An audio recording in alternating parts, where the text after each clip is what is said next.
जिनेन्द्र, जय जिनेन्द्र, जय जिनेन्द्र। आज का लेक्चर शुरू करेंगे। जो लास्ट क्लास में हमने आर्य भूमि और आर्यों के लिए जाना, बराबर? हाँ।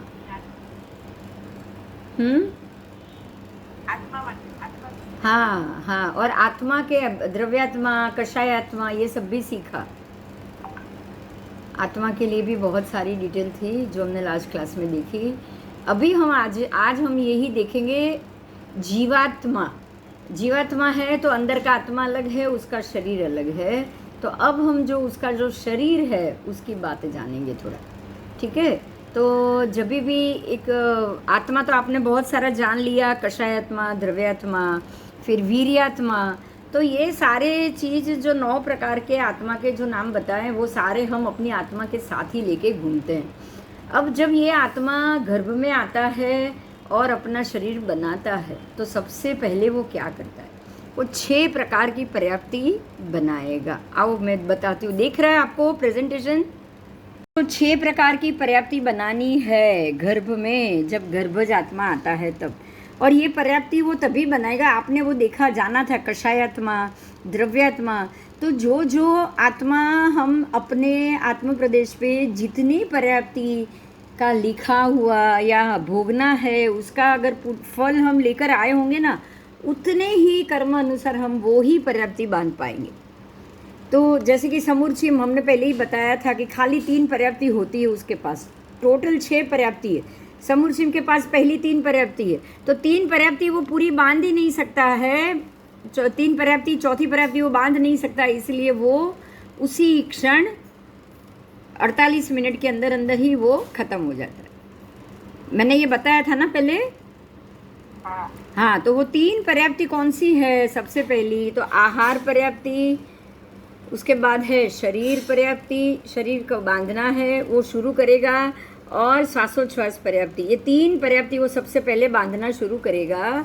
जैसे ही 48 मिनट तक वो कोशिश करता रहेगा, कोशिश मंथन करता रहेगा।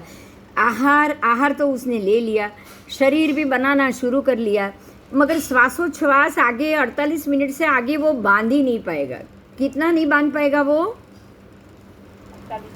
उसके आगे वो बांध ही नहीं। एक समूर्ची, एक अंतर मुहूर्त जितना ही श्वास वो रह सकता है, उसके बाद वो नहीं बांध सकता, इसलिए उसके बाद वो तुरंत खत्म हो जाएगा और वापस फिर दूसरे समूर्चिम जी उत्पन्न हो जाएंगे। वो भी समूर्चिम एक के बाद एक उत्पन्न होते रहेंगे, लेकिन पर्याप्ति बांधने में नाकामयाब रहेंगे। ये जो 6 पर्याप्ति है उसके मैं नाम बोल रही हूँ।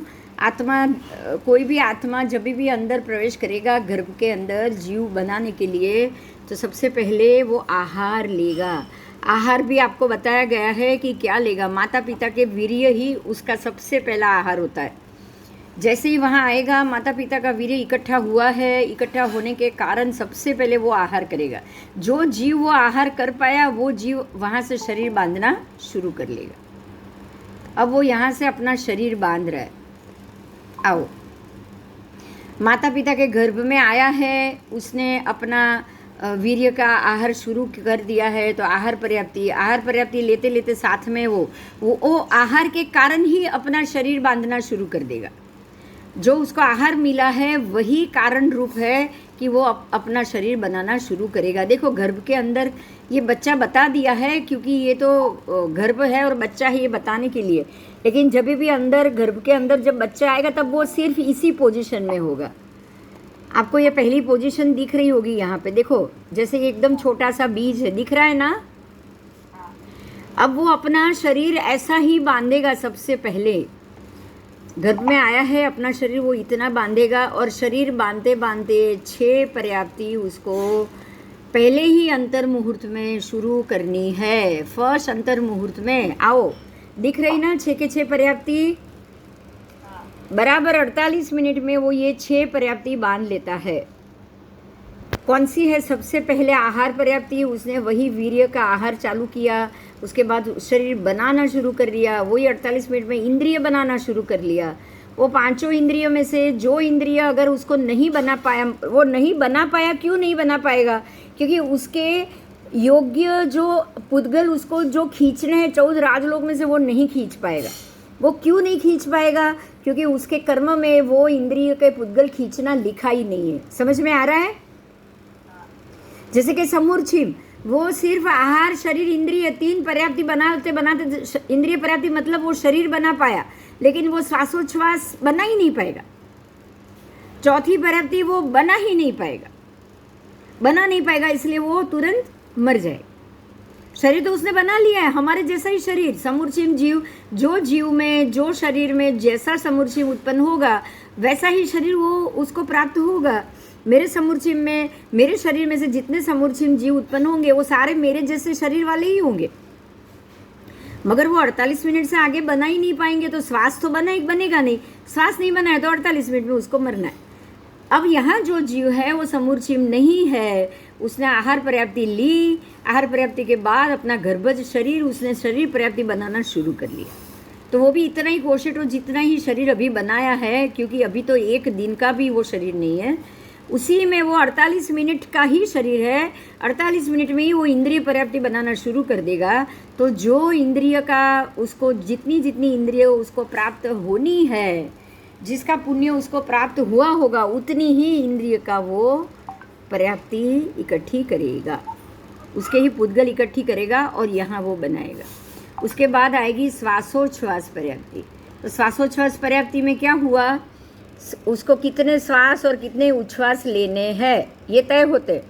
यहाँ आयु के साल तय नहीं होते, ध्यान देना, आयुष्य के कभी भी वर्ष तय नहीं होते, लेकिन आप कितनी श्वासोच्छ्वास लेंगे वो तय होता है। कितने लाख करोड़ हजार श्वास मिले हैं उसके ऊपर से आपकी आयु तय होगी कि आप इतने साल जियोगे और आप इतने ही साल तक यहाँ पे रह सकते हो। क्वेश्चन, मेरी बात समझ में आई आपको? हाँ। क्योंकि आपको यहाँ आयु के वर्ष नहीं मिल रहे। दिवाली में आपको 10,000 पटाखे की लूम मिली फोड़ने को, दिवाली में आपको 10,000 पटाखे की लूम मिली। अब वो कितने दिन में फोड़ना है वो नहीं बताया आपको, बताया क्या उतना? नहीं। आप रोज एक एक फटाके उसमें से फोड़ो तो कितने दिन तक चलेगा? 10,000 दिन तक चलेगा वो पटाखा, खाली दिवाली नहीं। कितने साल तक चलेगा अगर रोज एक एक फोड़ा तो? लेकिन आपने दिवाली के दिन ही सुबह ही सारे के सारे पटाखे रख के एक दिवा से सलाई लगा दी तो एक ही दिन में खत्म, एक ही दिन में सब खत्म। 10,000। हमारा आयुष्य ऐसा ही है। गर्भज जीव को भी चाहे लंबी श्वासोच्छ्वास मिली होगी, कितने भी, उसने तो 48 मिनट में पर्याप्ति बना दी, लेकिन 2 महीने के बाद माता को पता चला कि मेरे घर में बच्चा है, मुझे अभी बच्चा नहीं चाहिए। ध्यान दो इस बात पे। अगर माँ को ये पता चला कि मेरे घर में तो मुझे तो बच्चा रह गया है, उसको तो पता ही नहीं था, अब बच्चा तो पहले ही 48 मिनट में उसने अपनी आयु बांध दी थी ना, श्वास तो उसने बांध दी। अब माँ को 2 महीने बाद चाहिए कि मुझे बच्चा नहीं चाहिए, वो अबॉर्शन कराने गई, तो अब वो बच्चा कैसे मरेगा? टुकड़े टुकड़े टुकड़े होके मरेगा ना। और जो उसने, मान लो कि उसके पास 1 करोड़ श्वासोच्छ्वास मिले होंगे, वो अभी कितनी मिनट में खत्म करेगा? 5 मिनट में। समझ में आ गया आयुष्य कैसे खत्म होता है? ये तो माँ ने करवाया है, लेकिन कभी ऐसा भी होता है ना, एक्सीडेंट भी हो जाता है हमारा। 5 साल 10 साल की उम्र में एक्सीडेंट हो जाता है, किसी को 25 साल की उम्र में एक्सीडेंट हो जाता है। तो एक्सीडेंट जब होने के बाद भी जब वो पीड़ा होती है, आप छटपटाते हो, खून निकल जाता है, सांस में दिक्कत होती है, तो उतने घंटे तक आप क्या कर रहे हो? सांस पूरी हो रही है, जबरदस्ती खत्म कर रहे हो आप उसको खत्म किए बगैर आप नहीं मरोगे।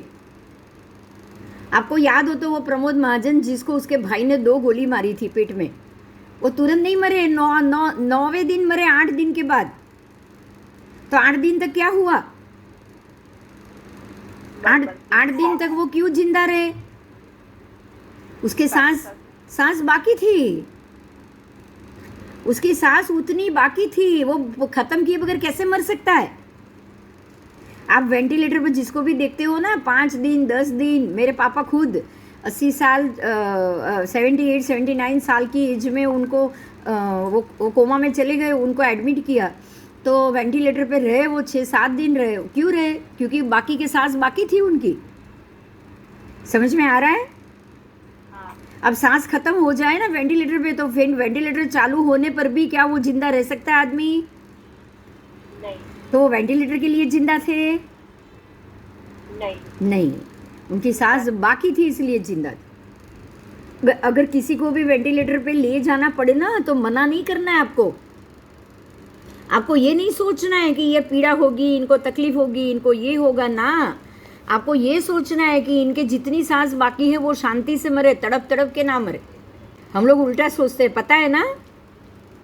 हम लोग क्या सोचते हैं पता है? कि हॉस्पिटल में ले जाएंगे, 10 दिन रखेंगे और डॉक्टर तो दवाई देते रहेंगे और वेंटिलेटर पे खींचते रहेंगे और पता नहीं उनको कितनी पीड़ा होगी 10 दिन। हम उल्टा सोचते हैं, मालूम है ना? हाँ। ऐसा नहीं है, उल्टा सोचो। वेंटिलेटर पे वो उल्टा उसकी रेस्पिरेटरी सिस्टम चालू है, उनको सांस लेने में दिक्कत नहीं होनी चाहिए। अगर आप रेस्पिरेटरी सिस्टम नहीं रखोगे तो 2 दिन वो ज़्यादा 2 ही दिन में मर जाएंगे, लेकिन 2 दिन कैसी पीड़ा होगी? बहुत होगी। अब वो जो सांस उनको 1 हफ्ते तक खींचनी थी, अगर वो 2 दिन में खींच ले तो उनके उनके लंग्स और फेफड़े और हार्ट कैसे चलेगा? सोचो जरा, तकलीफ कब होगी? वो 8 दिन बाकी, वो 2 दिन में ख़त्म करेंगे तो तकलीफ होगी ना। हाँ। उसकी जगह वेंटिलेटर पे ले लिया तो शांति से जाएंगे। मैं मेरी खुद के हस्बैंड की बात करूं, मैं मेरे हस्बैंड की बात करूं, उनको भी वेंटिलेटर पर लिया था। आज से कितने साल पहले पता है? 7 साल पहले। मालूम है ना दक्षा? मेरे दादा की जब थी ना प्रतिष्ठा तब। हाँ। हाँ। हाँ। हाँ। आज 8 साल हो गए। 8 साल पहले वो वेंटिलेटर पे थे। अगर वो 2 दिन उनको वेंटिलेटर पे नहीं रखा होता तो उनकी जो सांस थी, अभी 8 साल तो वो निकाल दिए उन्होंने, अभी पता नहीं कितने भी लंबे उनकी होगी, वो सारी कैसे पूरी होती, आप समझ सकते हो? हाँ, वो कैसे कैसे खत्म होता? उसको तो खत्म होना ही था, क्योंकि हार्ट को वो सांस नहीं ले पा रहे थे, वो लंग्स में सांस ही नहीं ले पा रहे। अगर ये काम नहीं होता, उनको वेंटिलेटर पे 48 घंटे नहीं रखा जाता, तो क्या स्मूथली उनके हार्ट के जो ब्लॉकेज थे और वो क्या अपने आप खुल पाते? आप बताओ। नहीं खुल पाते। और वही 2 दिन घर में ही क्या हालत हो जाती, खत्म हो जाती उनकी सांसें। और कैसे जाती, आप ये सोचो कि कैसे जाती, किस प्रकार से धमन की तरह उनकी सांसें चलती। तो पीड़ा कब होती बताओ? बिना वेंटिलेटर ज़्यादा पीड़ा होती। आपको ये चीज़ को समझना पड़ेगा। हम ये सोच लेते हैं डॉक्टरों को कोई धंधा नहीं है, काम धंधा नहीं है, डॉक्टर ने ये लगा दिया। आप ऐसा नहीं होता है, ऐसा नहीं होता है। वो जो सिस्टम है वो आपकी रेस्पिरेटरी को इजी करने की सिस्टम है। और आयुष्य यहीं पे ख़त्म होता है। आयुष्य हमें सिर्फ सांस मिलती है, श्वास और उच्छ्वास। आपको श्वास और उच्छ्वास कितने लेने कितने छोड़ने, ये तय होता है। अब ये सांस उच्छ्वास, अगर मेरी सांस धमन की तरह चल रही है, मुझे हार्ट अटैक आया है, धमन की तरह सांस चल रही है, मैं डॉक्टर के पास नहीं जा रही हूँ, वेंटिलेटर नहीं ले रही हूँ, कुछ नहीं ले रही हूँ, घर में ही बैठी हूँ, तो 2 दिन के अंदर जो मेरी जो धमन है वो इतनी उथल पाथल, इतनी ज़ोर से वो सांस चलेगी कि जो आने वाले 25 साल की सांसें हैं वो मेरी 2 दिन में ख़त्म हो जाएगी। बराबर? तो ये हुई हमारी श्वासोच्छ्वास पर्याप्ति, ये हुई चौथी पर्याप्ति। तो ये चौथी पर्याप्ति अगर आपने ले ली, मतलब चौथी पर्याप्ति गेन कर ली, तो अब आपका आयुष्य नक्की हो गया। और अब यहाँ से आप तो पर्याप्तता के हिसाब से बाहर आओगे। समझ में आया? 4 पर्याप्ति हो गई, जीव पर्याप्ता हो गया, ये ध्यान दो। 4 पर्याप्ति मिल गई, ये जीव पर्याप्ता हो गया। एकेंद्रिय को 4 पर्याप्ति होती ही है, शरीर पर्याप्ति, आहार पर्याप्ति, इंद्रिय पर्याप्ति, श्वासोच्छ्वास पर्याप्ति। ये देखो 4 लाइन से जाएगा, कोई भी बीच में से नहीं आएगा। आपको यहाँ ध्यान लेना है, पंचेंद्रिय जीव तक कितने जीव को कितनी पर्याप्ति मिलती है। मेरी बात समझ में आ रही है? बहुत इंपॉर्टेंट पॉइंट है ये। एकेंद्रिय जीव है, एकेंद्रिय मतलब कि जो पानी के अंदर एक शरीर में असंख्य जीव, पानी की एक बूंद में 1 लाख से ज़्यादा जीव होते हैं। वो एक बूंद पानी का शरीर इतना ही है, उसमें 1 लाख से ज़्यादा आत्मा आ गए, तो ये सारे आत्मा का शरीर एक बूंद पानी हुआ। बराबर? बराबर। बराबर। तो उनके पास अब कितनी पर्याप्ति है बताओ? पहली आ गई शरीर आहार पर्याप्ति आ गई, क्योंकि आते ही उन्होंने उसमें से आहार लेना शुरू कर लिया। फिर शरीर पर्याप्ति आ गई, क्योंकि स्पर्शनेंद्रिय तो आ गई ना, वो उसको एक बूंद को आप छू सकते हो कि नहीं छू सकते हो? तो आज एक बूंद को छू रहे हो तो आप 1,00,000 जीव को छू रहे हो। इसीलिए बोला है ओस के बूंद, जो आपके जो पानी बारिश का गिरा हुआ पानी, महात्मा क्यों पैर नहीं रख रहे? महात्मा बारिश गिरी हुई उसके ऊपर पैर रख के नहीं चलते हैं। बराबर बराबर। ये कारण है। अगर खून की बूंद गिरी है तो एक बूंद में 1,00,000 से ज्यादा जीव है, उसको अगर आप छुओगे तो सारे जीव के शरीर को क्या होगी? पीड़ा होगी, पीड़ा होगी। इसीलिए ये जो शरीर पर्याप्ति है, उनका एक इंद्रिय का शरीर पर्याप्ति खाली स्पर्शनेंद्रिय, मतलब वो शरीर बना पाए उतना ही, एक ही इंद्रिय उनके पास, एक ही इंद्रिय है, इसीलिए 4 पर्याप्ति। आप आगे आओ, शरीर पर्याप्ति हो गई उनकी। अब इंद्रिय पर्याप्ति, तो इंद्रिय पर्याप्ति में उनको क्या मिला? स्पर्शनेंद्रिय मिला ना, शरीर मिला है ना, एक इंद्रिय मिला है ना, स्पर्शनेंद्रिय। और चौथा है श्वासोच्छ्वास, तो वो भी सांस उच्छ्वास तो ले ही सकते हैं ना, पानी के जीव भी। अगर सूक्ष्म है और बादर है तो उनके हिसाब से सूक्ष्म है, तो कैसे जीव लेंगे? एक श्वासोच्छ्वास में 70.5 भव, कितने? एक अंतर मुहूर्त में 48 मिनट में 17.5 भव,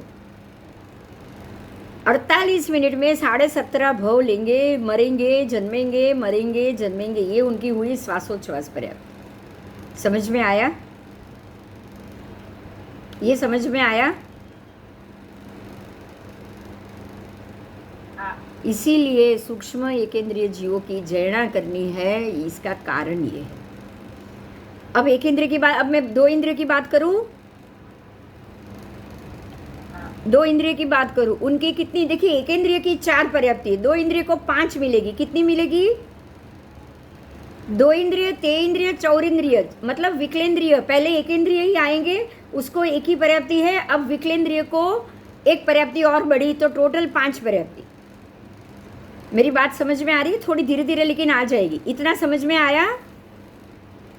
एक इंद्रिय को 4 मिली, मैंने गिनाया आपको। उनको सबसे पहले आहार ले पाए वो, उसके बाद वो शरीर बना पाए, उसके बाद एक ही शरीर, असंख्य जीव, इतने सारे शरीर में असंख्य जीव, वो भी उनका शरीर था। अब इंद्रिय पर्याप्ति तो हर एक का अपना, उसके अंदर हर एक का अपना अपना भी तो शरीर है ना, कॉन्ट्रीब्यूशन हर एक का छोटा छोटा भी है ना, सूक्ष्म सूक्ष्म। और उसके बाद है श्वासोच्छ्वास पर्याप्ति। तो श्वासोच्छ्वास में उनको क्या मिला? तो 48 मिनट में 17.5 भव। बराबर। तो ये उनके 4 पर्याप्ति हुई। अब हम आगे जाएंगे, आगे में बे इंद्रिय की बात करेंगे। बे इंद्रिय में क्या होगा? बे इंद्रिय, तेन्द्रिय, चौरिंद्रिय, तीनों का एक साथ देखना, क्योंकि तीनों की पर्याप्ति एक साथ आएगी। उनको 5 पर्याप्ति, एक इंद्रिय को 4, बे इंद्रिय, तेन्द्रिय, चौरिंद्रिय को 5। आओ 5 पर्याप्ति में क्या है? अब आवे विकलेंद्रिय। विकलेंद्रिय को आहार मिल लिया, वो जो जगह पे आहार उनको जाना है गए, जन्म लिया और आहार ले लिया। अब आहार लेने के बाद दूसरी पर्याप्ति है शरीर बनानी। अब यहाँ शरीर में एक बात होगी, जितने भी बेइंद्रिय जीव है वो अपने बेइंद्रिय, तेन्द्रिय, चौरिंद्रिय अपने पूरा एक शरीर बनाते हैं। बराबर। प्रत्येक शरीर होता है उनका, एक शरीर में एक जीव है, बेइंद्रिय, तेन्द्रिय, चौरिंद्रिय तीनों। बराबर। तो उनको शरीर पर्याप्ति पूर्ण मिली है। वो जैसे कि एक वो विष्ठा का कीड़ा हो या वो रोटी के ऊपर बनने वाला कीड़ा हो, जो भी बेइंद्रिय जीव हैं वो अपना संपूर्ण एक शरीर बना सकते हैं। तो उनकी शरीर पर्याप्ति थोड़ी एक इंद्रिय से ज़्यादा मजबूत है, ज़्यादा मजबूत। उसके बाद आए वो इंद्रिय पर्याप्ति में उनको 2 इंद्रिय मिली। कितनी मिली? 2 इंद्रिय मिली। 2 इंद्रिय में एक है स्पर्शनेंद्रिय, मतलब आप उसको छू सकते हो। दूसरी है उनको स्पर्शनेंद्रिय के बाद रसनेंद्रिय, ये और ये 2। रसना इंद्रिय, ये 2 इंद्रिय उनको मिली है। रसना इंद्रिय के कारण ही वो जगह पर उत्पन्न होते हैं, स्वाद लेने के लिए, सिर्फ खाने के लिए नहीं, स्वाद लेने के लिए। ठीक है, वो स्वाद के कारण वहाँ पे उत्पन्न हो जाएंगे। तो ये 2 चीज़ हो गई। और तीसरी उनको आयु भी मिली है, श्वासोच्छ्वास, वो उनकी ये 1 2 3 पर्याप्ति, अब चौथी पर्याप्ति है श्वासोच्छ्वास पर्याप्ति। वो श्वास ले सकते हैं, उच्छ्वास छोड़ सकते हैं, श्वास ले सकते हैं, उच्छ्वास छोड़ सकते हैं। अब उनकी आयु 48 मिनट में 17.5 भव नहीं है, क्योंकि प्रत्येक शरीर मिला है तो उनकी कुछ श्वासोच्छ्वास भी निश्चित हो जाती है कि भाई उनको 1 दिन जीना है या 2 दिन जीना है या 3 दिन जीना है, या जब तक विष्ठा पड़ी है तब तक जीना है, जब तक वो रोटी पड़ी है तब तक जिए। समझ में आया? हाँ। बराबर। ये हुई चौथी पर्याप्ति। अब आएंगे हम 5वीं पर्याप्ति, क्योंकि उनको 5 पर्याप्ति मिली। 5वीं पर्याप्ति उनकी है, वो है भाषा पर्याप्ति, उनकी खुद की, क्योंकि रसना मिली है तो वो अपने हिसाब से अपनी भाषा शब्द मुंह से निकाल सकते हैं। समझ में आया? आपको नहीं समझ में आएगी वो भाषा कि वो क्या बोल रहे, वो क्या बोल रहे हैं। अब कीड़ी 2 कीड़ी चलेगी, कीड़ी तो 3 इंद्रिय है, 2 कीड़ी चलेगी, उनकी भी भाषा है। 2 कीड़ी आपस में मिलती है 1 सेकेंड लिए, पता है ना क्यों मिलती है? बात करने के लिए, आपस में बात करने के लिए, क्योंकि उनके पास भी भाषा है। और कीड़ी तो 3 इंद्रिय है, तो उनके पास तो खाली भाषा भी नहीं, घ्राण भी है और भाषा है। तो ये जो आपकी रसना है उसमें भाषा मतलब वो बोलेंगे ऐसा नहीं है, अपनी अपनी अपनी सांकेतिक उनकी छोटी सी ऐसी आवाज़ होती है जो वो मुंह से थोड़ा थोड़ा धीमा धीमा भी वो आवाज़ निकाल सकते हैं। ठीक है, तो इनको ये पर्याप्ति मिलेगी कि वो कुछ बोल पाए, क्योंकि 2 इंद्रिय उनको मिली हुई है। अब आगे जाएंगे तो आगे के जो ते इंद्रिय जीव आ गए, जिसमें चींटी आ गई, तो उनको 3 इंद्रिय है। एक तो रसना है, दूसरी रसना है, स्पर्शनेंद्रिय शरीर है, दूसरी रसना है, तीसरी घ्राण है, स्मेल। आपको पता होगा अगर कहीं भी शक्कर गिरी ना तो चींटियाँ पहुंच जाएगी कि नहीं? पहुंच जाएगी। अगर कोई वो जो वांदा या कुछ मरा हुआ पड़ा है वहाँ भी चींटियाँ पहुंच जाएगी। आप लाल चींटी देखो, ये चींटी देखो, उसको पता चलना चाहिए कि यहाँ कुछ चीज़ है। आपका शरीर, आप खड़े हो तो आपके शरीर पे एक साथ पहुंच के डंक मारना शुरू कर देगी, करेगी ना? करेगी। क्यों? क्योंकि वो घ्राण से उसको मालूम पड़ गया कि यहाँ मुझे खून मिल जाएगा, यहाँ खून पीने के लिए है, यहाँ मेरे पास कुछ खाने के लिए है, सुगंध से उसको मालूम पड़ जाता है। ठीक है, तो ये हो गया। अब चौरिंद्रिय, बेइंद्रिय, तेइंद्रिय, चौरिंद्रिय, तीनों को 5 पर्याप्ति आ गई। चौरिंद्रिय में सर्प आदि बोला जाता है। सर्प को कभी कोई ना कोई सर्प पंचेंद्रिय भी होता है, कोई सर्प चौरिंद्रिय में भी आता है। और चौरिंद्रिय में ऐसे बहुत सारे जीव है, जैसे कि वो गोकल गाय, जैसे कि ये कीड़े, ये जो चलते फिरते हैं, हम कुछ कीड़े ऐसे होते हैं जो 4 इंद्रिय वाले भी होते हैं। चौरिंद्रिय के जितने जीव हैं जो हमारे आगे में पुस्तक में मिले हुए हैं, वो सारे जीवों को चौरिंद्रिय जीव तक भाषा पर्याप्ति है और है, क्योंकि उनके पास 5 पर्याप्ति अवश्य है। चौरिंद्रिय तक 5 पर्याप्ति अवश्य है। मेरी ये बात तो समझ में आ रही है ना आपको? हाँ। अब मैं पंचेंद्रिय पे जाऊं? आओ चलो, अभी मैं पंचेंद्रिय पे जा रही हूँ। पंचेंद्रिय पर आप जा रहे हो तो 6ठी पर्याप्ति पंचेंद्रिय को ही मिलती है। पर्याप्ति टोटल 6 है, टोटल 6। ध्यान दो, एकेंद्रिय से 4 पर्याप्ति, बेइंद्रिय, तेइंद्रिय, चौरिंद्रिय तक 5 पर्याप्ति, मतलब विकलेंद्रिय को 5 पर्याप्ति और पंचेंद्रिय को 6 पर्याप्ति। बराबर? ये आपको जबानी याद रखना है। एकेंद्रिय को 4 पर्याप्ति, विकलेंद्रिय 2 3 4 ऐसे, विकलेंद्रिय को 5 पर्याप्ति और पंचेंद्रिय को 6 पर्याप्ति। तो अब 6ठी पर्याप्ति सिर्फ पंचेंद्रिय के पास है। वो पहले तो उसको आहार मिल गया, आहार के बाद शरीर बन गया, उसका अपना एक शरीर बन गया, प्रत्येक शरीर बन गया। उसके बाद उसको इंद्रिय मिल गई, इंद्रिय में उसको पांचों इंद्रिय मिली, पंचेंद्रिय नाम है तो पांचों, रसना, स्पर्शन, रसन, श्वास, देखना और कान, ये पांचों के पांचों उसको मिल गई। ये 5 मिलने के बाद उसने श्वासोच्छ्वास भी पूरे बनाए, जैसे कि कोई 100 साल तक जिएगा।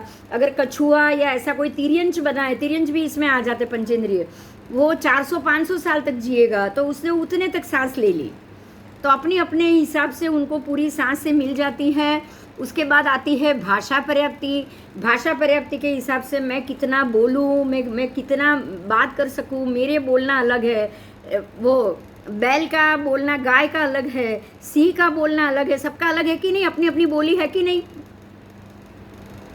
सबकी अपनी अपनी। कौवे की बोली है, अगर उसको कहीं कौवे को कहीं एक जगह खाना मिल गया तो वो सारे कौवों को बुला लेता है, बुलाता कि नहीं बुलाता है, बुला लेता है, का करके सबको बुला लेता है। एक कुत्ता अगर भौंकना शुरू कर लेगा तो गली के सारे कुत्ते भौंकना शुरू करते कि नहीं करते? क्यों? क्योंकि उनके पास पांचों इंद्रिय है। उसने एक की आवाज़ सुनी तो उसने चार ने भसना शुरू किया। 4 के भसने की आवाज़ से 100 कुत्ते होंगे तो 100 के 100 भसना शुरू कर लेंगे। समझ में आया? तो ये है उनकी भाषा पर्याप्ति। अब पंचेंद्रिय में जाएंगे, उनको एक का भसने से 5 ने भसना क्यों शुरू किया? क्योंकि उनके पास एक अतिरिक्त मन पर्याप्ति भी है। पास मन, छठी पर्याप्ति है मन पर्याप्ति। पंचेंद्रिय तिर्यंच, पंचेंद्रिय मनुष्य, क्योंकि संज्ञा है। अगर वो संज्ञा है तो मन पर्याप्ति, संज्ञा नहीं है, असंज्ञी है तो ही मन नहीं। और असंज्ञी तो समूर्छिमी होते हैं, असंज्ञी समूर्छिम होते हैं, वो यहाँ तक पहुँचेंगे भी नहीं। मगर संज्ञा तिर्यंच है, संज्ञी मनुष्य है, और वो भी पर्याप्ता है, तो सबके पास टोटल 6 पर्याप्ति मिलेगी। छठी पर्याप्ति है मन पर्याप्ति। अगर एक कुत्ता भस रहा है तो उसकी आवाज़ से उसके मन में ये विचार आएगा कि जरूर कहीं ना कहीं प्रॉब्लम है या कोई प्रॉब्लम में है, ये सोच के गली के सारे कुत्ते भौंकना शुरू कर लेंगे। समझ में आया? अगर एक सर्प को कहीं भी कोई प्रॉब्लम आया, एक सर्प तो ऐसी आवाज़ निकालेगा, वो ज़मीन से ऐसे चित्कार, उसका फनकार से ऐसी, फुटकार से ऐसी आवाज़ आएगी कि आसपास के 20, 25, 50 जितने भी सर्प होंगे वो इकट्ठे हो जाएंगे। उनको तो आपको बीन बजा के बुलाने की ज़रूरत भी नहीं पड़ेगी। ठीक है? हाँ, ऐसा होता है। पक्षियों में भी ऐसा होता है, सब में ऐसा होता है, क्योंकि संज्ञा, जिनके पास संज्ञा है उनके पास मन है। तो मन संज्ञा, आप मन संज्ञा ही बोलते हो ना कि कुछ और बोलते हो? जब हम संज्ञा की बात करेंगे तो मन संज्ञा की बात करते हैं कि नहीं? तो मन एक संज्ञा है, इसीलिए जिनके पास जो पंचेंद्रिय जीव मन सहित है वो ही संज्ञी है। अगर मन सहित नहीं है तो वो असंज्ञी है। और संज्ञा का नाम ही बुद्धि है, बराबर? अब क्या होगा, ध्यान दो। जो मन सहित है ना, जो मन सहित, मन पर्याप्ति सहित है ना, वो 5 इंद्रिय का उपयोग करेगा, क्योंकि मन ही ये सबके ऊपर कमांड रखता है। मन का इंद्रिय, मन पर्याप्ति का कमांड भाषा के ऊपर रहेगा कि नहीं? श्वासोच्छ्वास में रहेगा कि नहीं? आप प्राणायाम करते हो कि नहीं करते हो? कपालभाति, प्राणायाम, ये सब क्यों करते हो? श्वास उच्छ्वास को काबू में रखने के लिए ना। आप अपनी रेस्पिरेटरी सिस्टम को ठीक करने के लिए ये सब करते हो। श्वासोच्छ्वास को आयाम में रखते हो, क्योंकि आपके मन में ऐसी इच्छा है कि मेरे जो भी व्यक्ति बहुत कम सांस लेती है ना लंबे जीने के लिए, वो अपने मन में पहले इच्छा करेगी, बाद में ये होगा ना। हाँ, तो मन की पर्याप्ति। ये योगा क्यों कर रहे हो, चलो बताओ। हाँ, मन से ही आप काया को स्वस्थ रख सकते हो ना। आप जो योगा कर रहे हो, काया का व्यायाम है और इंद्रियों पे व्यायाम है। तो जो योगा में, जो अष्टांग योगा में 8 चीज है, उसमें यही तो है, यम, नियम, आसन, प्राणायाम, प्रत्याहार, ये यही तो है ना सब। तो ये कौन कराता है? मन कराता है। तो आपको यहाँ ध्यान ये देना है कि अगर हमें मन मिला है तो मन क्या करेगा, इंद्रिय का उपयोग करेगा। और इंद्रिय में क्या क्या है आपके पास? पांचों इंद्रिय। पांचों इंद्रिय में शरीर तो है ही, रसना भी है, तो रसना बोलना शब्द कैसे बोलोगे? भाषा से ही बोलोगे ना। हाँ। तो उसका प्रयोग भी मन कराएगा। मन करेगा तो गुस्सा करोगे, मन करेगा तो प्रेम से बात करोगे। तो भाषा का उपयोग कौन करता है? मन करते हैं। मन करता है। कषाय का उपयोग भी कौन करता है? मन करते हैं। मन करता है। गुस्सा आया है तो क्रोध से बात करोगे।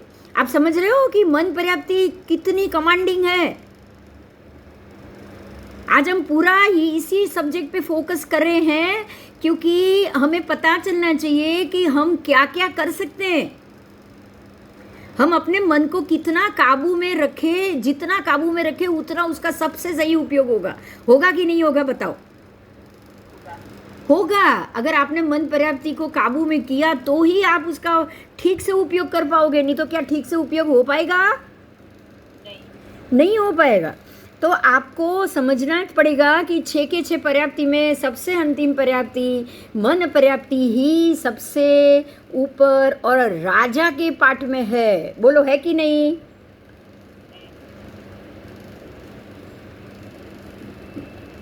कितना समझ में आया दक्षा बताओ तो। देखो एक एग्जाम्पल दे रही हूँ मैं एक एग्जाम्पल दे रही हूँ, बहुत सुंदर एग्जाम्पल है, खाली ध्यान दो। जब हाथी एकदम छोटा बच्चा होता है ना, छोटा बच्चा हाथी जब एकदम छोटा होता है ना बच्चे के रूप में, तब है ना उसको एक खूंटे से रोज बांधा करते हैं। मावत उसको एक खूंटे से बांधता है और बांधने में क्या होता है, खाली पतली सी रस्सी होती है और कुछ नहीं होता है।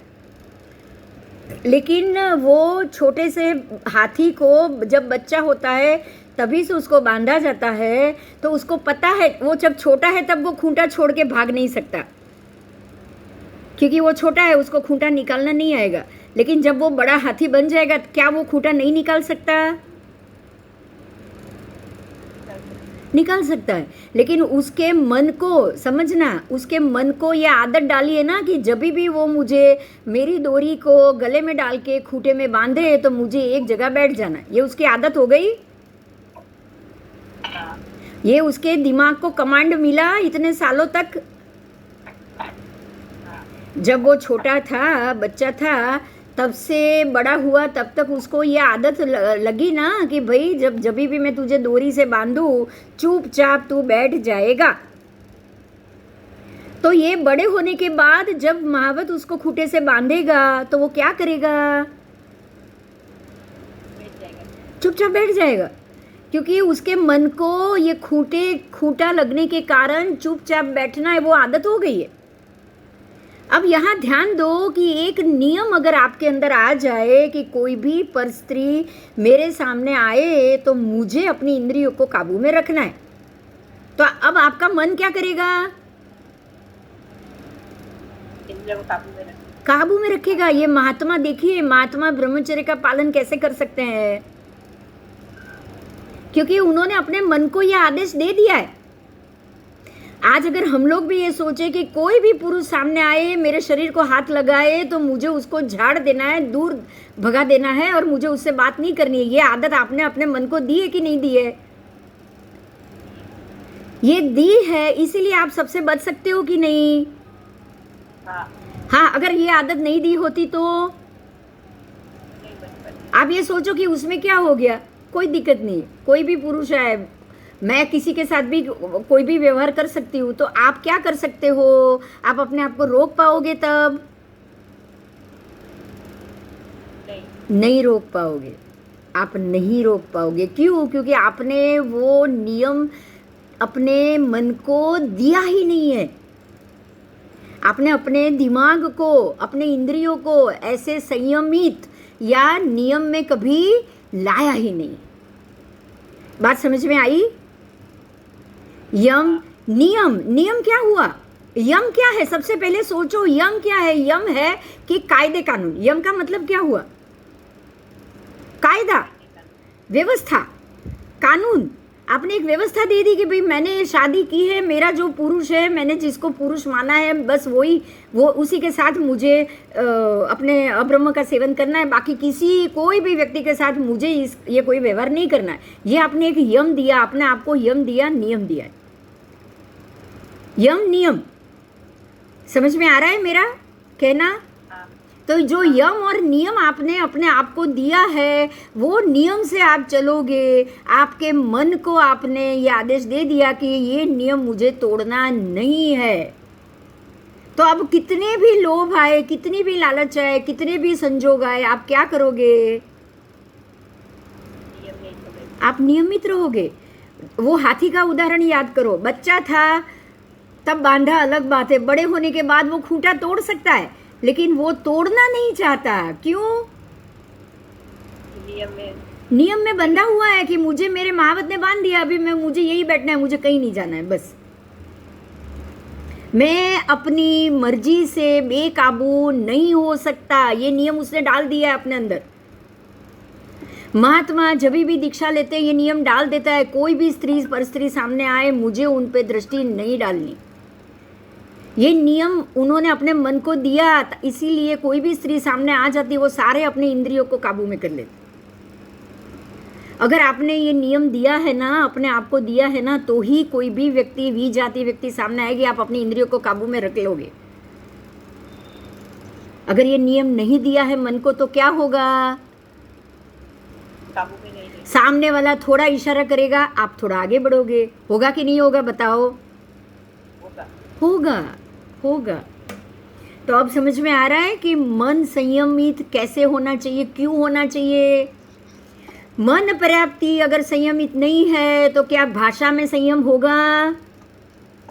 इंद्रियों में संयम होगा? बताओ। नहीं होगा। नहीं होगा। और भाषा और इंद्रिय बिगड़ी तो शरीर भी बिगड़ा कि नहीं बिगड़ा?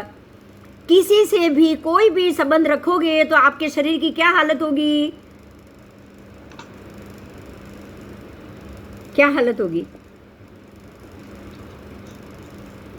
आज आप समझ सकते हो, जो भी स्त्रियां पर पुरुष से अति पर पुरुष से अति भोग करती है, तो उसके शरीर की क्या हालत होती है। जो भी वेश्या होती है, उसके शरीर की क्या हालत होती है, आप जानते हो ना। हाँ शरीर बिगड़ता कि नहीं बिगड़ता है? बिगड़ता है। शरीर बिगड़ेगा तो श्वासोच्छ्वास पर्याप्ति भी टूटेगी। आहार पर्याप्ति भी, आप आहार पर्याप्ति तो बांध लिया आपने, अब पूरी जिंदगी तक आहार तो चालू ही है ना, कि एक ही बार आहार कर लिया, दूसरी फिर आहार ही नहीं करना है, ऐसा है? नहीं है। आहार तो आपको रोज चाहिए, दिन में 10 बार चाहिए, दिन में 10 बार आहार चाहिए। तो अब शरीर ही अच्छा नहीं रहेगा तो आहार कहाँ से आपका अच्छा हो सकता है? आप आहार कैसे ले पाओगे?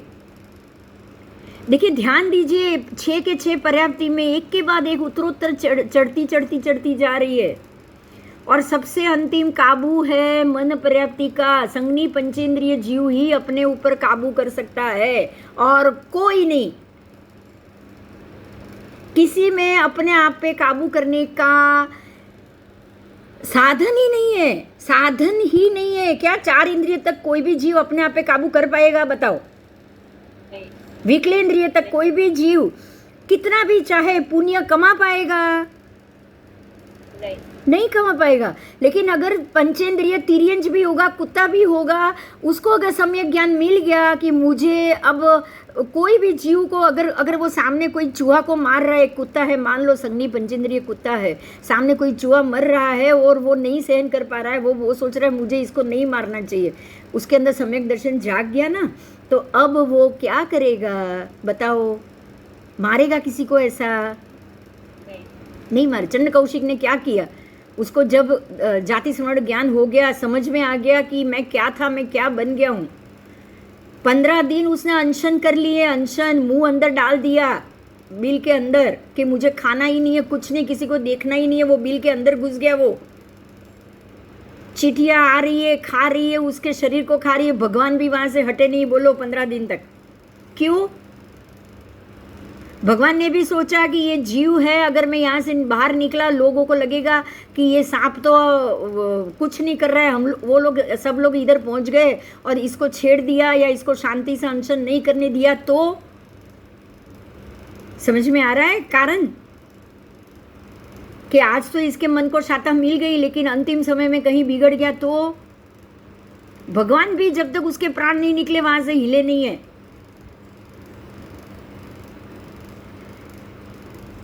और वो चंड कौशिक जो अब तक कितने लोगों को मार रहा था, क्रोध के कारण खा रहा था, कोई नियम नहीं था, कोई उसने मन को आयाम नहीं दिया था। अब जब उसने सोच लिया कि मुझे किसी को नहीं मारना है, तो अब समझ में आ रहा है मन की ताकत। हाँ, और ये संज्ञी पंचेंद्रिय के पास है, किसी के पास नहीं है। यही कारण है कि संज्ञी पंचेंद्रिय तिर्यंच अगर चाहे तो सदगति पा सकता है, लेकिन मोक्ष नहीं। सदगति मतलब उसको सम्यक दर्शन हो सकता है। संज्ञी पंचेंद्रिय नारकी के जीव को भी सम्यक दर्शन हो सकता है, संज्ञी पंचेंद्रिय देव के जीव को भी सम्यक दर्शन हो सकता है, लेकिन मोक्ष नहीं। अब हमारी मन संज्ञा की महत्व समझ में आ रहा है आपको? मन को मारना चाहिए, मन को खत्म करना चाहिए या आयाम में ले जाना चाहिए? बताओ। आयाम में भी जाना। आयाम में ले जाना चाहिए। मन की तो ताकत है, ये मन की ताकत है इतनी बड़ी। उसको काबू में नहीं करना है, उसको कंट्रोल में करना है। उसको हम बोल सकते हैं ना, वो जैसे दबाण में नहीं लाना है, मन को दबाना नहीं है। ये इच्छा हो गई है, उसको दबाओ, ये नहीं करना है, ऐसा नहीं करना है। इच्छा जो हुई है वो समय अनुसार हुई है, उसको शांति से समझो कि मुझे ऐसी इच्छा हो गई। अब ये इच्छा करने से क्या मेरे नए कर्म बंधेंगे या पुराने खत्म होंगे? शांति से खत्म होंगे या आक्रोश से होंगे, मतलब राग द्वेष से होंगे या कैसे खत्म होंगे? राग बढ़ेगा, मुझे नहीं बढ़ाना है। जो कर्म उदय में आया, जो निमित्त उदय में आया, मान लो कि मैं स्त्री हूं, कोई पुरुष ही आके ऐसी डिमांड कर रहा है मेरे से, तब मुझे शांति से सोचना है कि ऐसे कोई संजोग खड़े हुए, निमित्त खड़े हुए, तो कोई तो बात हुई होगी। कहीं मेरी गलती थी? गलती है तो उसको शांत होके समझाओ। मन को ही पहले अपने मन को समझाओ कि ये संजोग तो मुझे लाना ही नहीं है। निमित्त बना है, कोई बात नहीं, होगा कोई पूर्व भोग के संस्कार, लेकिन ये जन्म में ये निमित्त मुझे नहीं लाना है। अब नहीं लाना है, एक बार ऐसा सोच लोगे तो ही शांति से पटेगा ना वो बात। हाँ, ऐसा नहीं सोचोगे तो ये बात शांति से पटेगी क्या? नहीं पट पाएगी, नहीं पट पाएगी। आप सामने वाली व्यक्ति को निग्लेक्ट करते जाओगे, वो ज्यादा उद्विग्न होता जाएगा। होगा कि नहीं होगा? होगा। उसको सीधे समझाओ, भाई मैं ये काम नहीं कर सकती, मैंने यम नियम लिए हुए हैं, मैंने बहुत सारी प्रतिज्ञाएं ली है, मुझे ये भव में आगे नहीं बढ़ना है। आपको मैं एग्जाम्पल दे रही हूँ, जब चंदन बाला थी ना, उसकी माँ और चंदन बाला को लेकर माँ भाग गई थी, पता है ना? वो चंड प्रद्योत राजा, शतानिक राजा ने चंड प्रद्योत राजा पे चढ़ाई की थी। ये चंदन बाला की अपनी स्टोरी है। माँ बेटी दोनों भागे, लेकिन वो राजा के हाथ में आ गई तो माँ ने अपनी जबान को काट दी और वो मर गई उधर। पता है आपको? स्टोरी मालूम है?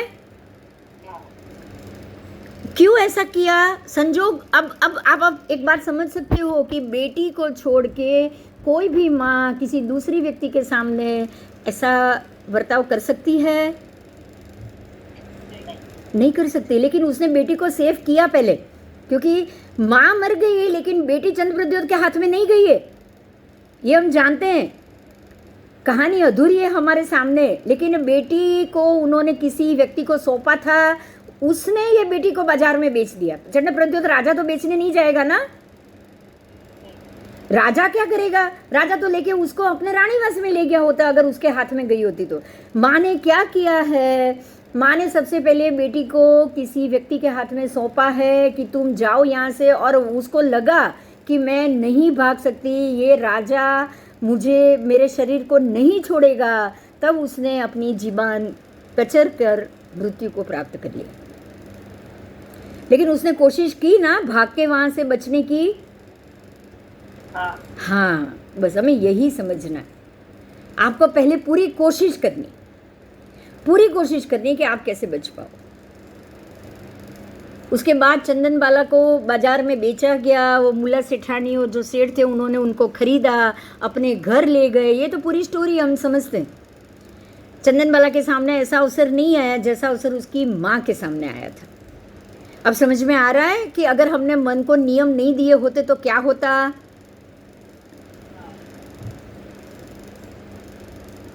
चलो अभी मैं आगे जाऊंगी। तो ये मन पर्याप्ति की ताकत है, मन की ताकत है। जो संजोग हमारे सामने आ रहे हैं उसको हमको किस प्रकार से आयाम में लेके जाना चाहिए, हमें किस प्रकार से अपनी प्रतिज्ञा, अपनी प्रतिष्ठा को नियमित करना चाहिए। अब मुझे एक बात का जवाब दीजिए, आपको पता है कि 14 नियम रोज के क्यों धारने हैं, बताओ।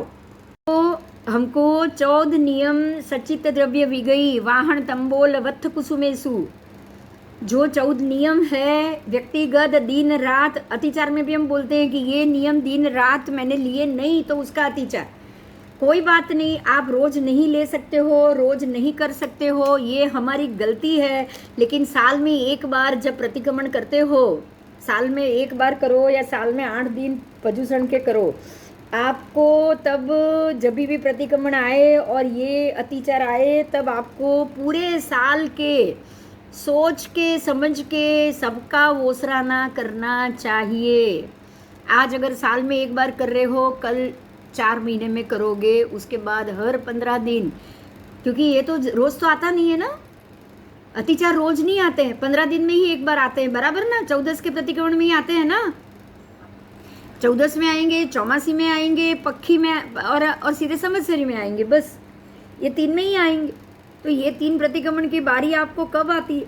आप अगर 15 दिन में कर रहे हो तो 15 दिन में आएगा, अगर नहीं कर रहे हो तो 4 महीने में भी आएगा। तो परमात्मा ने उसका भी संजोग बना दिया है कि जब 4 महीने में एक बार कर रहे हो तो आप 4 मासाणम कर रहे हो। करते हो कि नहीं करते हो?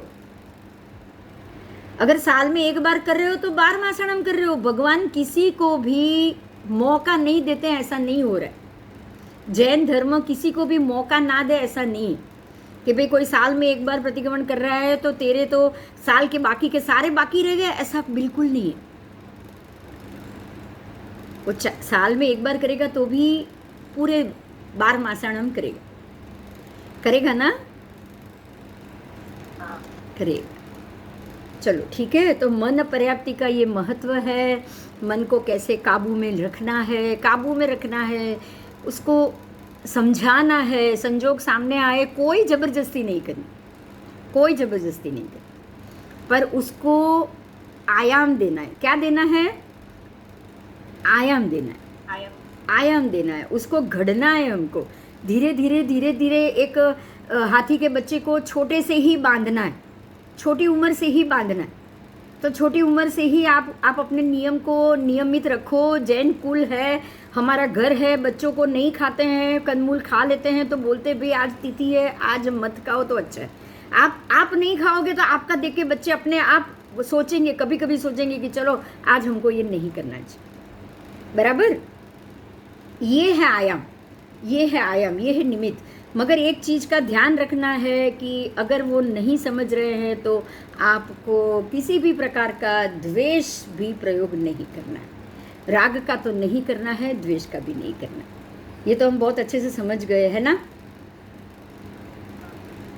अतिरेक कभी नहीं करना है, दबाण किसी के ऊपर नहीं लाना है, जबरदस्ती नहीं करनी, बराबर। अगर वो छोटा बच्चा है, हाथी का नहीं बंध रहा है तो मार के उसको बांधो, ऐसा नहीं करना है। उसको ही हम जबरदस्ती करेंगे।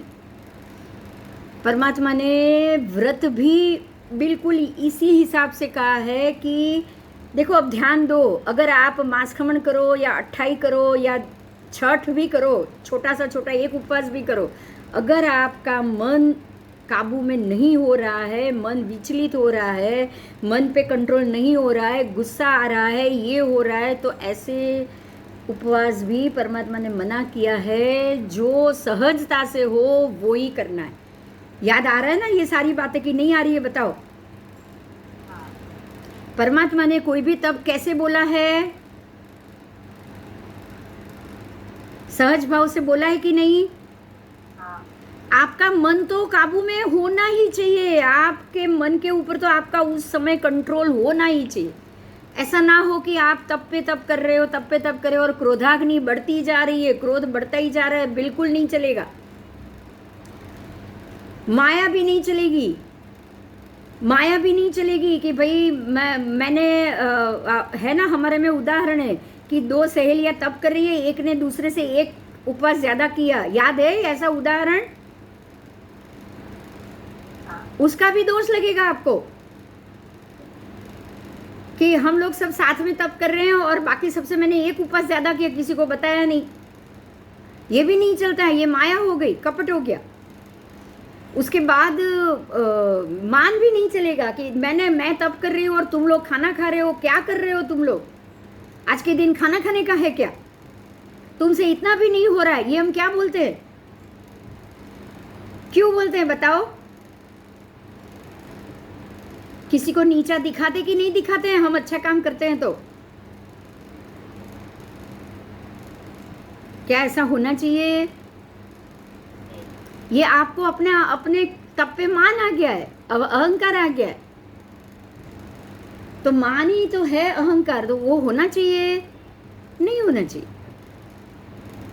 और लोभ भी नहीं होना चाहिए, उसमें भी लोभ आता है, लोभ भी नहीं होना चाहिए कि भाई मेरा दिमाग नहीं ठिकाने है, मेरे सारे इंद्रिय, मेरा शरीर नहीं मान रहा है, शरीर की नस नाड़ियाँ खींच रही है। जैसी नस नाड़ी अगर तप कर रहे हो 20-22 उपवास से ही उल्टियाँ शुरू हो गई और आप नस नाड़ियाँ इतनी खींच रही है, प्रेशर डाउन, सब डाउन, और ग्लूकोज की बॉटल चढ़ा के आप पीछे के 6 उपवास खत्म कर रहे हो। ये क्या है? कौन सा कषाय लग गया? अभी लोभ लग गया कि नहीं? लोभ लगा कि नहीं लगा? लग गया। अच्छा, ये भी लोभ लग गया कि भाई भगवान ने बोला है कि एक दिन मंदिर जाओगे, चल के जाओगे और भगवान के दर्शन करके आओगे तो 10,000 साल के नारकी के आपके दिन कट जाएंगे। तो ये भी लोभ हुआ ना? हाँ। नरक में नहीं जाना है, रोज मंदिर दर्शन इसलिए मैं करने जा रही हूँ कि मेरे 10,000 दिन कम हो जाए। ये क्या हुआ? लोभ है। अब आप रोज जाओ तो कटेंगे क्या बताओ? अगर अगर अगर अगर कृष्ण भगवान के कटते तो ही आपके कटेंगे ना। उदाहरण याद है ना? कृष्ण भगवान ने बोला था नेमनाथ भगवान को, नेमनाथ भगवान ने बताया कि भाई आज आपने 18,000 साधु को वंदना की है तो आपकी 3 नारकी कट गई, आपकी 3 नारकी कट गई। आप 7वीं में जाने वाले थे, अब 3री में जाओगे। तो भगवान ने बोला, कृष्ण जी ने बोला कि अरे मैं और फिर से वंदना करके आ जाता हूँ और बाकी भी कट जाएगी। तब भगवान ने बोला कि अब आपको पता चल गया है, अब आप नारकी काटने के लिए वंदना करोगे कोई फल नहीं मिलेगा। बोला था कि नहीं बोला था? अगर हम ये सोचे कि एक उपवास करने से या थाली धो के पीने से एक उपवास का फल मिलेगा, तो क्या आपको वो उपवास का फल मिलेगा? अगर ये सोच के करोगे तो नहीं। सोच के दर्शन करने जाओगे कि नहीं आज मेरा रह गया है मंदिर, अब तो मेरे 10,000 साल बाकी कम कट होना बाकी छूट गया, तो क्या आपको ये फल मिलेगा? नहीं मिलेगा। ठीक है? तो आपको मन को कैसे आयाम करना है कि भाई मैं तो दर्शन करके आऊँ, मुझे परमात्मा का दर्शन करना ही है। अगर मैं रोज दर्शन करूँगा तो ही मैं परमात्मा से जुड़ के रह सकता हूँ। आपको क्या सोचना है?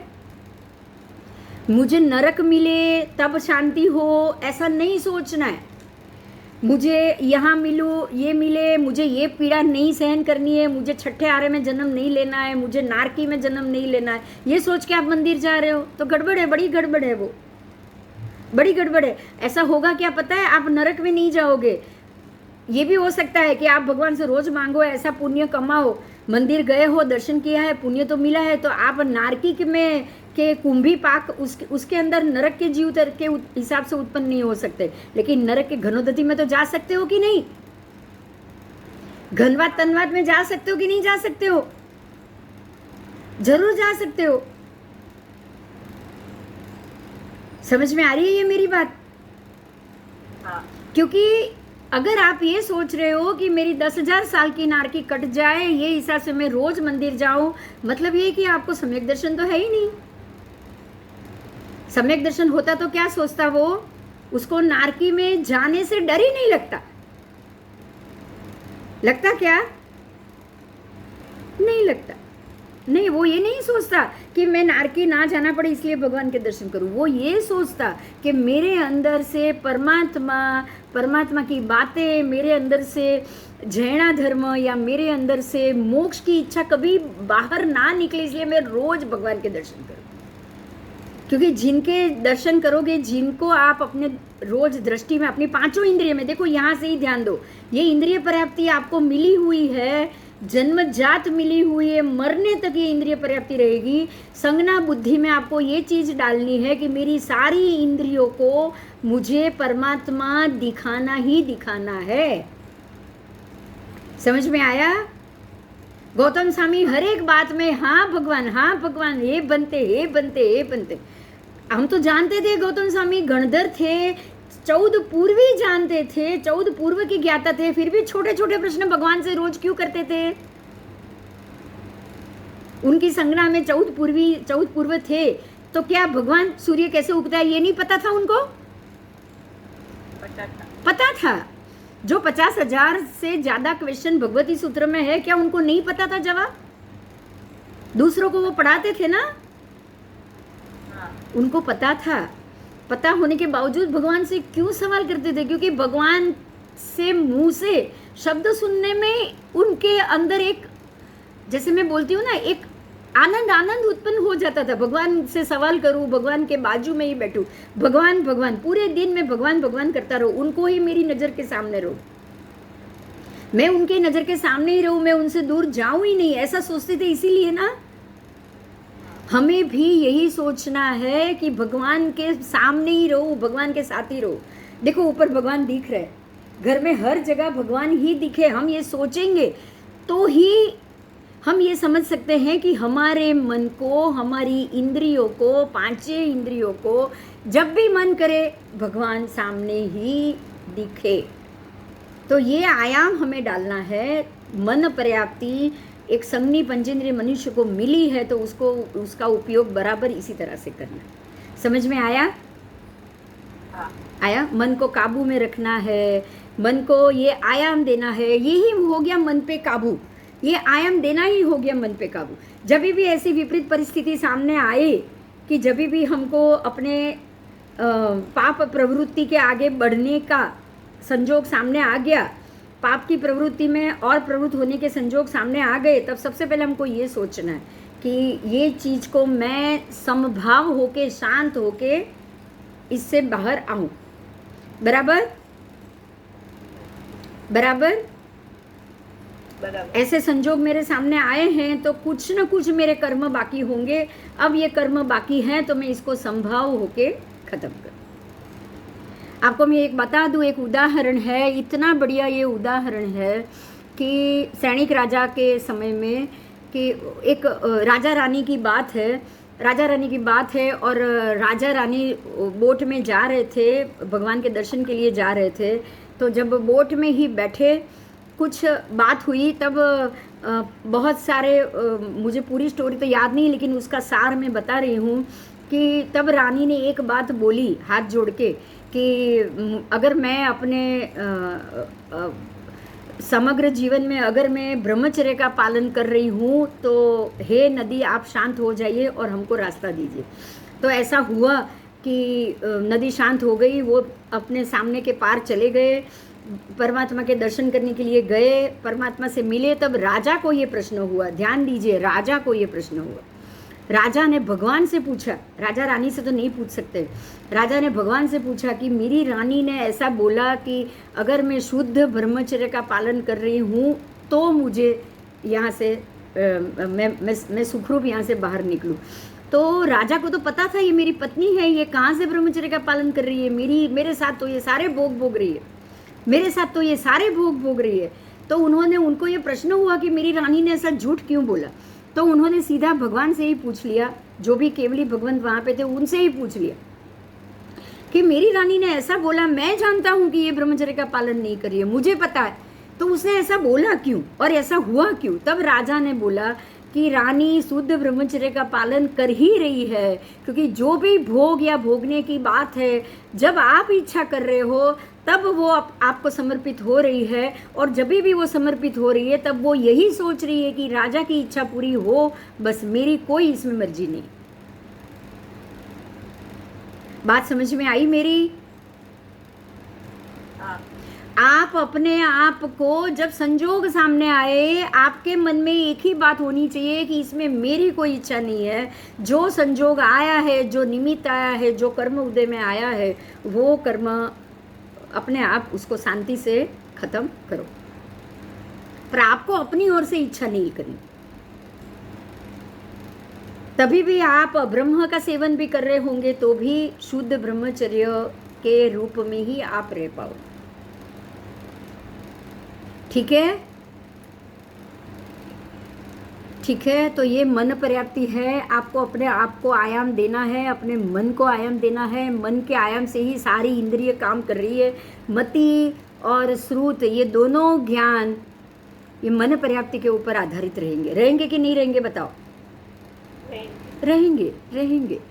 क्योंकि ज्ञान का खुलना तभी होगा जब आप अपने मन को संग्रहित कर सकोगे, उसको काबू में रख सकोगे, उससे शुद्ध आप सम्यक दर्शन, जो मैं कह रही हूँ वो, उससे आप शुद्ध सम्यक दर्शन को अपने हिसाब से पा सकोगे। मन अगर आपका व्यवस्थित होगा, मन काबू में होगा, तो ही आप इच्छा कर पाओगे कि मुझे वैराग्य चाहिए, मैं मोक्ष की ओर जाऊं, मैं वितराग बनूं, मैं राग द्वेष को मन में ना लाऊं। क्योंकि राग द्वेष को बढ़ाने वाला भी मन ही है। ज्यादा राग करने वाला कौन? मन। आप इच्छा करते हो तभी राग बढ़ता है, आप इच्छा करते हो तभी क्रोध होता है। अगर आप इच्छा ही नहीं करोगे किसी चीज की, आप हर एक चीज को छोड़ते ही जाओगे, तो क्रोध होगा क्या? नहीं होगा। तो संज्ञी पंचेंद्रिय की ताकत किसके हाथ में है? मन पर्याप्ति के हाथ में। मन पर्याप्ति के हाथ में उसकी सारी की सारी ताकत है। आपको मैं बताऊं, ये पर्याप्ति बहुत सारे जीव नहीं भोग सकते हैं। आपको ये बताऊं कि कोई ऐसे बच्चे होते हैं ना, मेंटल रिटायर्ड, आप जानते हो कि नहीं जानते हो? जो मेंटल रिटायर्ड बच्चे जन्म लेते हैं, जन्म से या जन्म के बाद मेंटल रिटायर्ड बन जाते हैं, उसकी मन पर्याप्ति कितनी होगी? क्या उनके पास पूर्ण रूप से मन पर्याप्ति है? नहीं है, नहीं है। द्रव्य से है लेकिन भाव से नहीं है। द्रव्य से तो है ना, द्रव्य से तो उनका भी दिमाग है, वो गुस्सा करते हैं। किसी किसी बच्चे अलग अलग रूप होते हैं, उसमें भी मेंटल रिटायर्ड में भी आपको अलग अलग मिलेंगे। बोलो, कोई प्रश्न है तो बोलो, खास कोई अभी ये टॉपिक में कोई प्रश्न है? हाँ,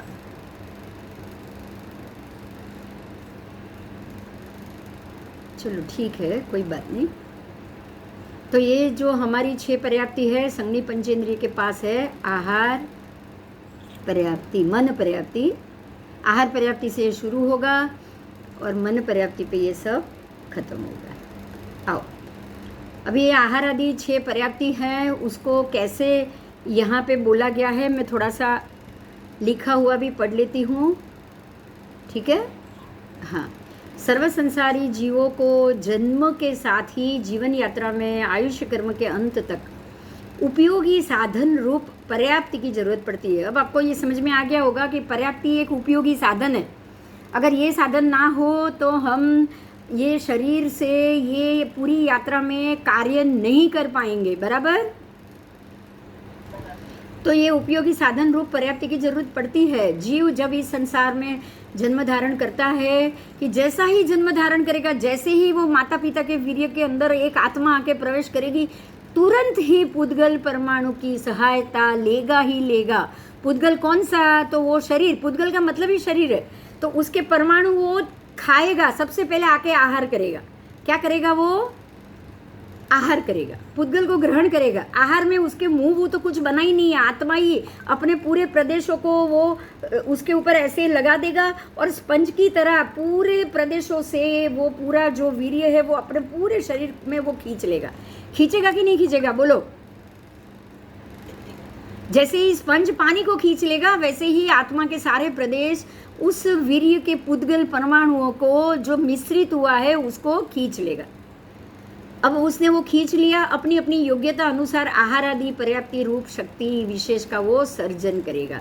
अब जैसे ही वो खींचेगा सबसे पहले कौन सी पर्याप्ति आएगी? आहार पर्याप्ति, क्योंकि अब उसने खींच लिया। उसके ऊपर पानी जैसे वो खाना आहार गिरा हुआ है उसके ऊपर आके वो बैठ गया। जैसे ही वो आके बैठ गया वो सारा अपने आत्म प्रदेश को उसको बराबर ऐसे जड़ से पकड़ लेगा कि धीरे धीरे धीरे धीरे धीरे स्पंज के अंदर पानी चला जाएगा, ऐसे ही इसके अंदर आहार जा रहा है।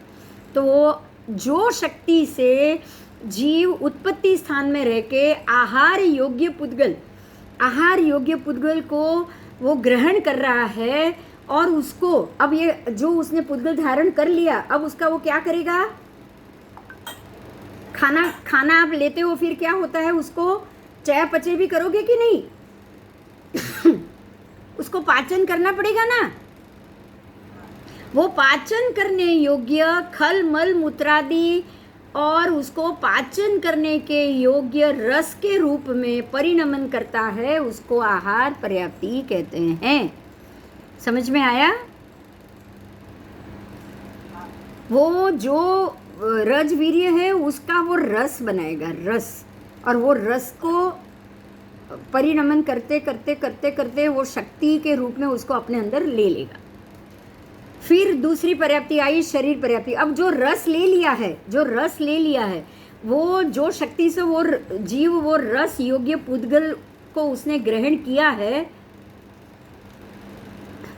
धातु के रूप में उसको परिणमन करेगा। धातु कौन सी? 7 धातु। कितनी धातु? 7 धातु। क्योंकि जो हमारे आहार से हमको 7 धातु मिलती है। मैं नाम बोल रही हूँ सुनिएगा, लेकिन ये 7 धातु डेफिनेटली किसी भी आहार से आपको मिलेगी। क्या क्या धातु है? नाम बोल रही हूँ। सबसे पहले रुधिर, लोई, फिर मांस मतलब चर्बी, फिर मांस अलग है और मेद अलग है। मेद चर्बी है, मांस है वो लोई, और उसके अंदर जो पुद्गल परमाणु इकट्ठे होते हैं ना वो मांस हो गया। फिर चर्बी, फिर अस्थि हड्डियाँ, उसके बाद है मज्जा मतलब कि छोटी छोटी नस नाड़ी तंतु, और वीर्य। अपने आप जो वीर्य से आपका शरीर बना है वैसा ही वीर्य उत्पन्न करने की शक्ति। अब आप ध्यान दीजिए, जो आहार पर्याप्ति से आपने जो वीर्य और रज लेके शरीर बनाया, वो रज शरीर बनाने वाले आत्मा ने अगर वीर्य को ज़्यादा ले लिया तो वो अपने आप उत्पन्न करने में वो वीर्य को ही उत्पन्न करेगा, तो वो पुरुष जीव हुआ। और जो जीव ने उसमें से रज की मात्रा को ज़्यादा लिया था तो अब वो स्त्री जीव हो गया। समझ में आ रहा है? माता पिता के रस को लेके अगर वो बच्चा जीव जो गर्भ में आया वो पिता के वीर्य को ज़्यादा लेगा तो वो पुरुष मतलब पुत्र के रूप में जन्म लेगा। और माता पिता के वीर्य में से जिसने रज की मात्रा को ज़्यादा खींचा वो भी अपने अंदर रज ही बनाएगा ना। जिसने जो मात्रा ली है वो अपने शरीर से वो ही प्रोड्यूस करेगा। तो पुत्र कैसे जन्म लेगा, स्त्री कैसे जन्म लेगा, वो आपको यहाँ पे समझ में आ गया? क्लियर हो गया? एक्स एंड वाई क्रोमोसोम जो आज के साइंस बोल रहा है, एक्स एंड वाई क्रोमोसोम में से जिसने एक्स को ही लिया है, वाई कम लिया है, तो वो भी मेल हो रहा है, पुरुष चाइल्ड। और जिसने वाई को ज़्यादा लिया है वो फीमेल हो रही है, बराबर। तो बराबर यही जवाब तो है। साइंस कह रहा है, जो वो क्या कह रहा है, भगवान यही तो कह रहे हैं कि रज और वीर्य के मिश्रण में से अगर आपने वीर्य को ज़्यादा लिया है तो वो पुरुष जातक बनेगा। अगर किसी ने रज को ज़्यादा ले लिया तो वो स्त्री जातक बनेगा। और अगर किसी ने रज वीर्य दोनों बराबर ले लिया तो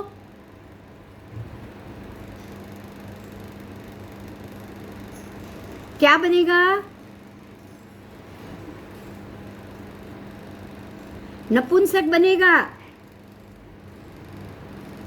क्या बनेगा?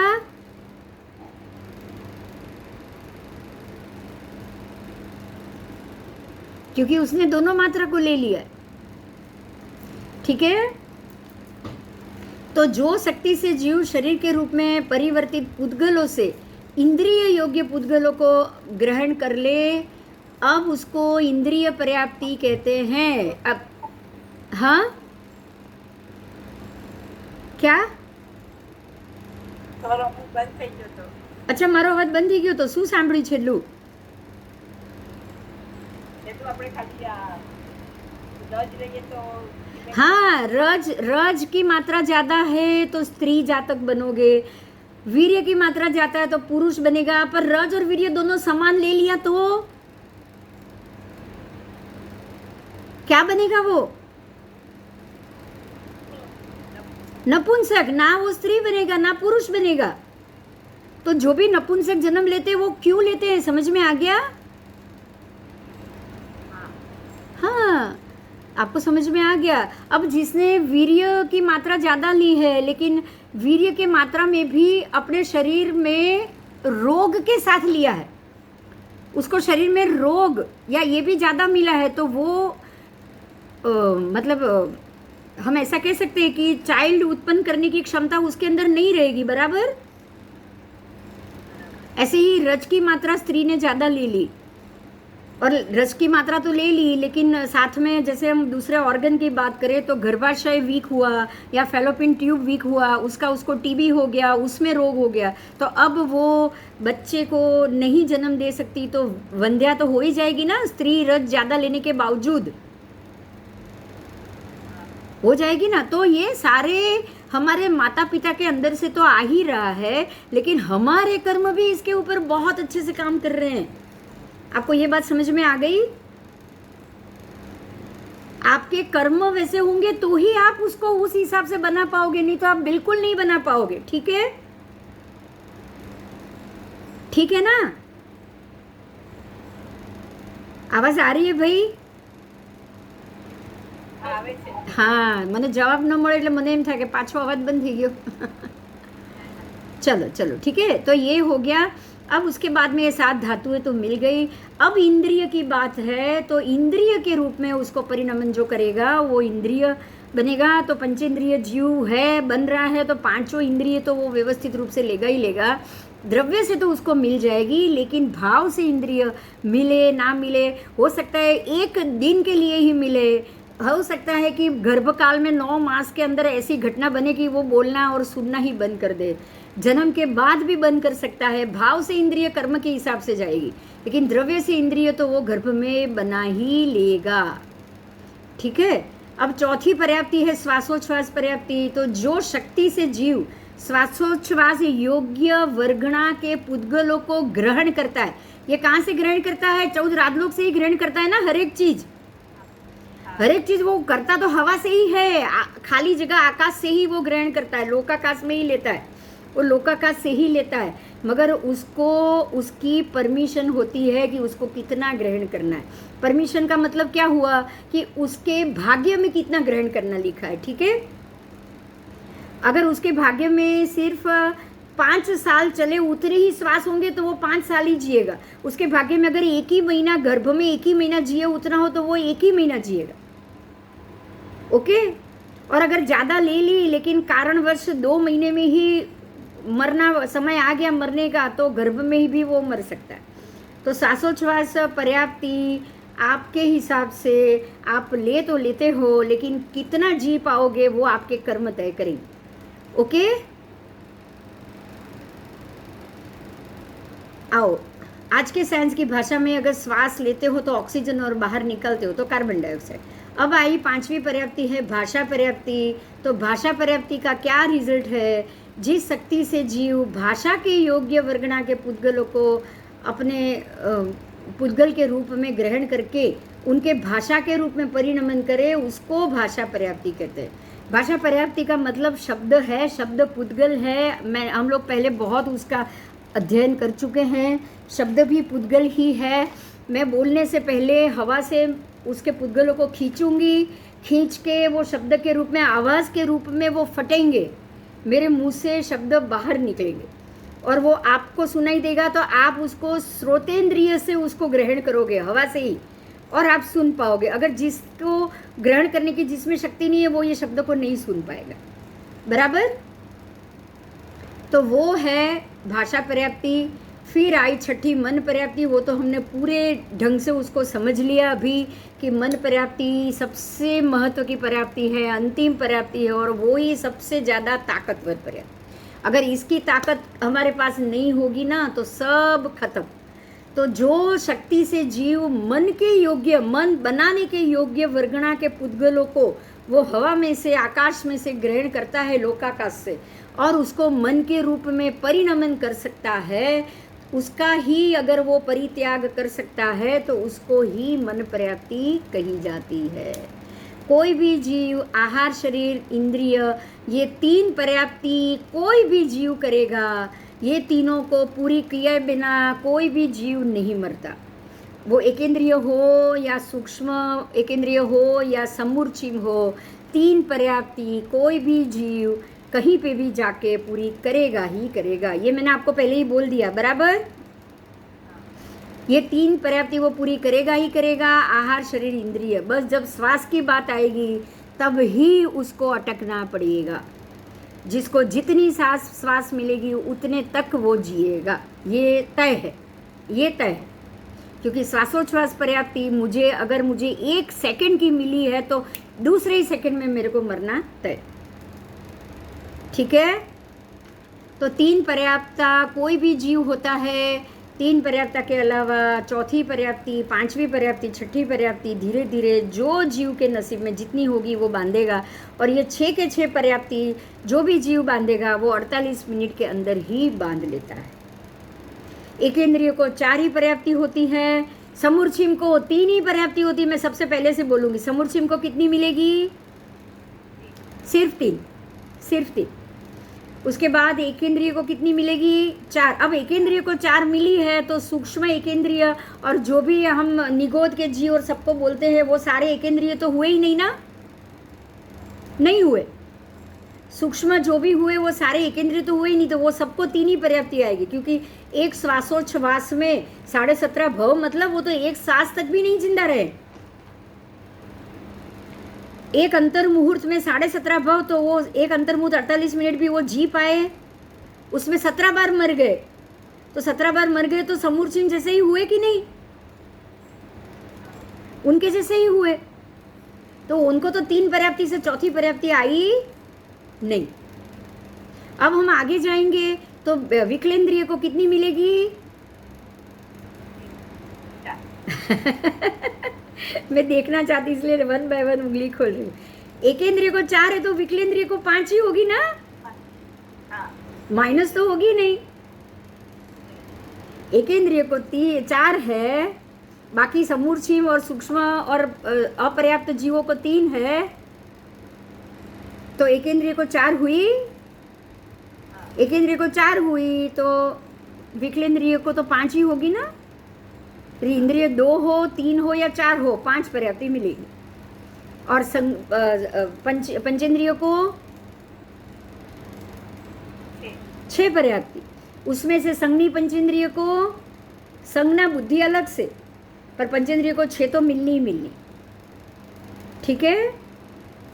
ठीक है? असंज्ञी पंचेंद्रिय को नहीं मिल सकती क्योंकि संज्ञा पंचेंद्रिय संज्ञी को ही मिलती है।